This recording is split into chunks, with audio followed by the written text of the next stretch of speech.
తెలంగాణకు మంచి చేస్తే ఎందుకు ఓడిపోయిండు అంటే ఈ హైదరాబాద్ మొత్తం సిటీల ఓట్లు పడ్డాయి. తెలంగాణ రాష్ట్రంలో రైతులు వాడలే, రైతులు వేయలే ఓట్లు. రైతులు ఎందుకు ఓట్లు వేయలేదు అంటే సరే కాంగ్రెస్ ఒక్కసారి గెలిపించుకుందాం. 10 ఏళ్లు పరిపాలించేట్టు కేసీఆర్. ఈయన ఏం చేస్తున్నా అత్తకు 4,000 కోడలకు 4,000 పెంచిదిస్తానంటుండు. కేసీఆర్ 2,000 ఇస్తే ఇంకొక 2,000 ఎక్కువ వస్తున్నాయి మాకు.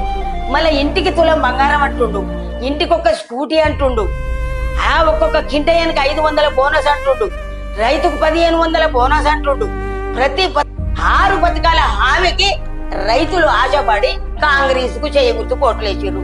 కేసీఆర్ ఓడిపోవడానికి కారణము అది రైతులే. కానీ ఆ రైతులు ఇప్పుడు తప్పు తెలుసుకుంటారు. గెలిచిపోయింది కానీ ఇంత అవసరం అన్నమాట.